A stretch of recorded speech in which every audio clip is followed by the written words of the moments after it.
सोचिए जरा, क्या ऐसा मुमकिन है कि हमारी कोई खामी, कोई कमजोरी हमारी सबसे बड़ी ताकत बन जाए? आज हम एक ऐसी ही बड़ी दिलचस्प और पुरानी कहानी में गोता लगाने वाले हैं जो हमें सिखाती है कि कभी-कभी हमारी खामियां ही हमारा सबसे कीमती असासा होती हैं।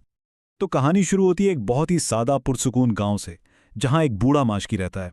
ये माहौल बड़ा अहम है क्योंकि ये एक ऐसी गहरी सच्चाई की बुनियाद रखता है जो आगे चलकर सामने आएगी।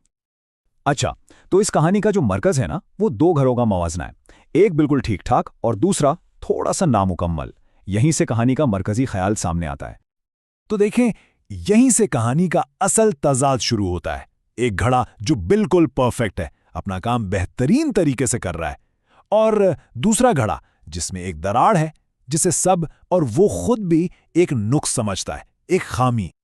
और ये सिर्फ एक मामूली दरार नहीं थी, बल्कि एक ऐसी खामी थी जो आगे चलकर गहरे जज्बाती तनाव की वजह बनने वाली थी। ये कहानी का एक बहुत ही अहम मोड़ है। यहाँ वो टूटा हुआ घड़ा पहली बार बोलता है, और उसकी आवाज़ में शर्मिंदगी है, नाकामी का एहसास है, एक ऐसी कैफियत जिससे शायद हम सब कभी न कभी गुजरते हैं। लेकिन माशकी उसे डांटने के बजाय बहुत नरमी से जवाब देता है। वो कोई फैसला नहीं सुनाता, बल्कि एक छोटी सी बात कहता है जिसमें बहुत गहरी हिकमत छुपी है। ये इस बात का इशारा है कि अब कुछ बदलने वाला है। और बस यहीं से कहानी का रुख मुकम्मल तौर पर बदल जाता है। अब वो लम्हा आने वाला है जो टूटे हुए घड़े की दुनिया को हमेशा के लिए तब्दील कर देगा। ये सवाल असल में कहानी का दिल है। जरा सोचें, क्या ऐसा हो सकता है कि जिसे हम एक बड़ी खामी समझ रहे हों, वो असल में किसी बड़े मंसूबे का हिस्सा हो? ये सोच हमें अपनी कमजोरियों को बिल्कुल नए अंदाज से देखने पर मजबूर करती है। और फिर घड़े ने वो मंजर देखा जिसने सब कुछ बदल दिया।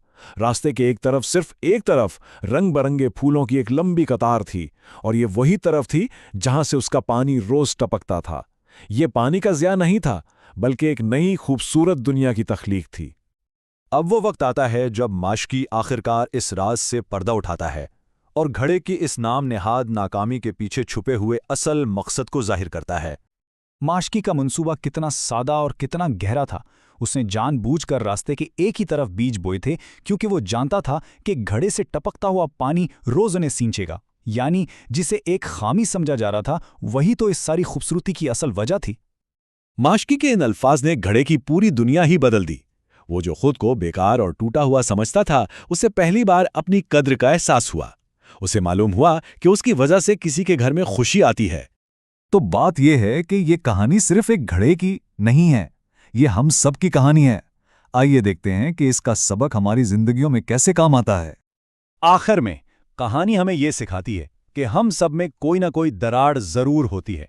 ये हमारी खामियां हैं, हमारी कमजोरियां हैं, लेकिन यही खामियां हमें दूसरों से अलग बनाती हैं, और यही वो जगह हैं जहां से गैर मुतवक्के खूबसूरती जन्म ले सकती है। यह आखिरी पैगाम बहुत गहरा है कि कमजोरियां भी सबसे बड़ी ताकत बन सकती हैं। शर्त सिर्फ इतनी है कि उन्हें देखने वाली आंख और महसूस करने वाला दिल सही हो। असल चीज खामी नहीं, बल्कि हमारा नुक्ता नजर है। तो ये कहानी हमें एक अहम सवाल के साथ छोड़ जाती है।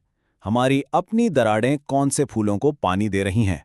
क्या पता हमारी सबसे बड़ी खूबसूरती वहीं छुपी हो जहां हम उसे ढूंढने का सोच भी नहीं सकते।